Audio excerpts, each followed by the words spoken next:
Hello students, welcome to Halkenstein. যারা HSC 25 আছি তাদের জন্যই বেসিক্যালি আজকের এই গাইডলাইন ভিডিওটি। আজকে আমরা দেখব ম্যানেজমেন্ট দ্বিতীয় পত্রের চতুর্থ এবং পঞ্চম অধ্যায়ের কোন কোন হাইলাইটেড টপিকগুলো থেকে সব থেকে বেশি কোয়েশ্চেন আসে।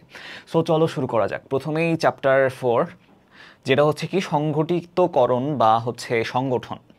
প্রথমত যে টপিকটির কথা আমি বলবো সেটা হচ্ছে একদমই বেসিক, যেমন হচ্ছে সংগঠন কি, এটা হচ্ছে তোমার ক নাম্বার কিংবা জ্ঞানমূলক প্রশ্নে আসতে পারে।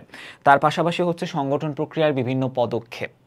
এর পাশাপাশি আদর্শ সংগঠনের ক্ষেত্রে কি কি বৈশিষ্ট্য কিংবা কি কি ক্রাইটেরিয়া থাকতে পারে, এটা কীরকমভাবে আসতে পারে। যেমন হচ্ছে তোমাকে একটা উদ্দীপক দিতে পারে এবং তোমাকে গ নাম্বার কিংবা ঘ নাম্বার কোয়েশ্চেনে ওই উদ্দীপকের সাথে রিলেট করে কোনো একটা সংগঠনের বৈশিষ্ট্য কি কি হতে পারে সেইগুলোকে আইডেন্টিফাই করতে হবে। তারপর হচ্ছে কি সরলরৈখিক সংগঠন। সরলরৈখিক সংগঠনের ক্ষেত্রে তোমার কি কি বৈশিষ্ট্য থাকতে পারে, কি কি সুবিধা হতে পারে কিংবা কি কি অসুবিধা হতে পারে। যেমন তোমার উদ্দীপকে একটা কোয়েশ্চেন দিল যেটা হচ্ছে কি একটা সরলরৈখিক সংগঠনকে প্রকাশ করে। এখন তোমাকে প্রশ্নের মধ্যে বললো যে এটি সংগঠনের কোন ধরনের প্রকারভেদ, এটি কি কার্যভিত্তিক সংগঠন নাকি এটা সরলরৈখিক সংগঠন নাকি অন্য কোনো প্রকারের সংগঠন। তোমাকে প্রথমত ওটা ম্যাচ করতে হবে।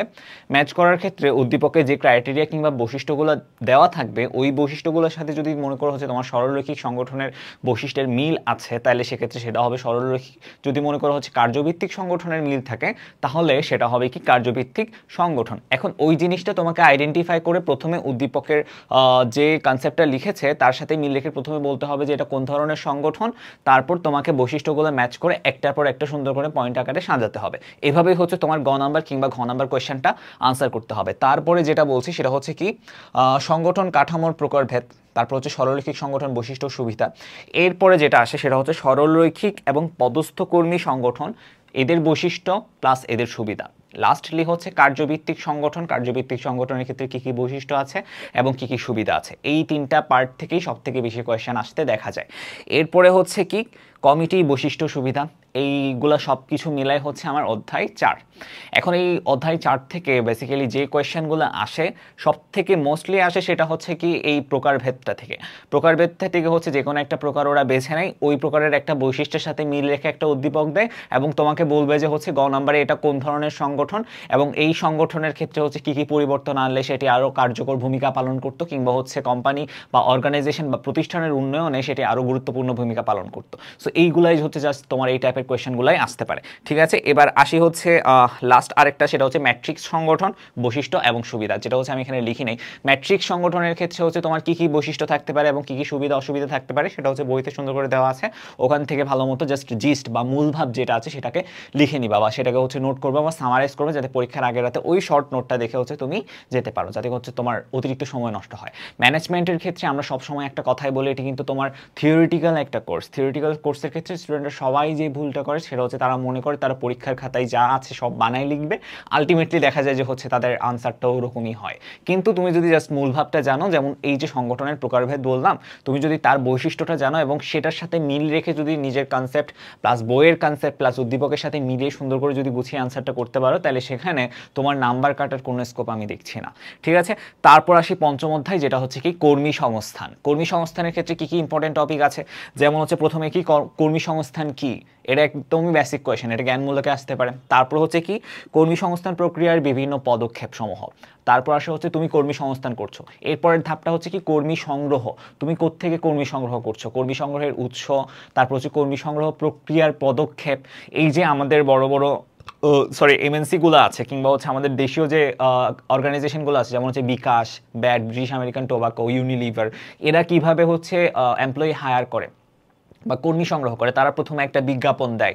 যেমন বিকাশের কথাই যদি আমি বলি, বিকাশে ইন্টার্ন হায়ার করার যে প্রসেস সেটা কি জানো, তারা প্রথমে বিজ্ঞাপন দেয়। ওখানে যারা অ্যাপ্লিক্যান্ট আছে তারা সিভি ড্রপ করে, দেন ওই সিভিগুলো থেকে কি তারা বেছে একটা পোর্শন সিলেক্ট করে অ্যান্ড দেন তাদেরকে ডাকার পরে একটা ফোকাস গ্রুপ ডিসকাশন হয়, ওটা রাউন্ড 2 অ্যান্ড লাস্টলি রাউন্ড 3 একটা ফাইনাল ইন্টারভিউ হয়, যেখানে বোর্ড মেম্বাররা থাকে, তারা different types of question discuss করে অ্যান্ড দেন ওখান থেকে হচ্ছে তারা তাদের পছন্দ মতো কর্মীদেরকে সিলেক্ট করে। এটা হচ্ছে কর্মী সংগ্রহের একটা প্রক্রিয়া। আমি জাস্ট বিকাশের একটা উদাহরণ দিয়ে বোঝালাম। এভাবে তোমার এক একটা অর্গানাইজেশন কিংবা হচ্ছে এক একটা প্রতিষ্ঠানের ক্ষেত্রে বিভিন্ন ধরনের পদ্ধতি তারা কিন্তু ইউজ করতে পারে।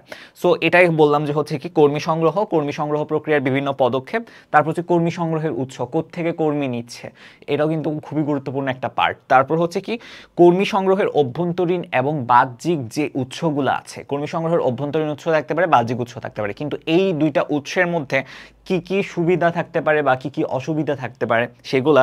অ্যান্ড লাস্টলি হচ্ছে কর্মী নির্বাচন প্লাস পদ্ধতি। এই যে আমি বললাম আমি এই উৎস থেকে কর্মীগুলোকে এনেছি, এখন তাদের মধ্য থেকে আমি সব থেকে বেস্ট যে তাকে হায়ার করব, ওই বেস্ট যে এমপ্লয়ি সেটাকে নির্বাচন করার যে ক্রাইটেরিয়া, সেই ক্রাইটেরিয়াগুলো কি কি হতে পারে এবং কোন পদ্ধতি কিংবা কোন স্ট্র্যাটেজিতে আমি ওই বেস্ট এমপ্লয়িটাকে সিলেক্ট করতে পারি, সেগুলাকেই হচ্ছে আমার এখানে এই পার্টটার মধ্যে পড়ছে, যেটা হচ্ছে কি কর্মী নির্বাচন এবং কর্মী নির্বাচনের পদ্ধতি। এরপর হচ্ছে কি কর্মী সংগ্রহ কর্মী নির্বাচনের মধ্যে পার্থক্য থাকতে পারে। তারপর হচ্ছে পদোন্নতি কি বা প্রমোশন কি, প্রমোশনের বেস কি। যেমন হচ্ছে ব্যাঙ্কগুলোতে দেখা যায় যে কি তুমি যদি একটা সার্টেন পিরিয়ড ওখানে জব করো, ওই জবের পর বা ওই টাইম পিরিয়ডটার পর তোমার একটা প্রমোশন হয়। সেটা নর্মালি হতে পারে তোমার 3 বছর বা 4 বছর, যেই লেভেলে পার করার পর তুমি হচ্ছে আপার লেভেলে যাও। মানে হচ্ছে তোমার একটা প্রবেশনারি পিরিয়ড থাকে শুরুতে, ওই প্রবেশনারি পিরিয়ডটাতে হচ্ছে তোমাকে ট্রেনিং দেওয়া হয়, যে তুমি যে পোস্টের জন্য অ্যাপ্লাই করেছো সেই পোস্টের জন্য যাতে তুমি সুইটেবল হও সেই জন্য হচ্ছে তোমাকে আলটিমেট ট্রেনিংটা প্রোভাইড করা হয়। ওই পিরিয়ডের শেষে তুমি পার্মানেন্ট এমপ্লয়ি, তারপর একটা সার্টেন টাইম পিরিয়ড পরপর তোমার প্রমোশন হতে পারে। এখন ওই প্রমোশনটার বেস এক এক অর্গানাইজেশনের ক্ষেত্রে এক এক রকম হতে পারে। সো এইগুলো হচ্ছে জাস্ট পড়ে নিবা। তারপর হচ্ছে কি প্রশিক্ষণ বা প্রশিক্ষণের পদ্ধতি। এই যে বললাম তুমি প্রবেশনারি পিরিয়ডের মধ্যে আছো, ওই প্রবেশনারি পিরিয়ডে তোমাকে ওই জবের জন্য সুইটেবল করার জন্য তোমাকে কিন্তু কিছু ট্রেনিং প্রোভাইড করা হয়, ওইগুলোকে আমরা বলছি প্রশিক্ষণ। এখন কিসের বেসিসে প্রশিক্ষণগুলো দেওয়া হচ্ছে? নর্মালি হচ্ছে তোমার ওই জবের জন্য যা যা দরকার বা যা যা গুণাবলী দরকার বা যা যা ক্রাইটেরিয়া থাকা দরকার, ওইটাকে বেস করে কিন্তু তোমার ট্রেনিং সেশনগুলো নেওয়া হয়, ঠিক আছে।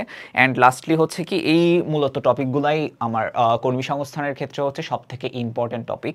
মোটামুটি তুমি যদি এইগুলো পড়ে যাও চ্যাপ্টার 4 এবং চ্যাপ্টার 5-এর মধ্যে কোনো কোয়েশ্চেনে তোমার আটকানোর কোনো রকমের কোনো পসিবিলিটি নাই, সেটি আমি তোমাকে গ্যারান্টি দিচ্ছি।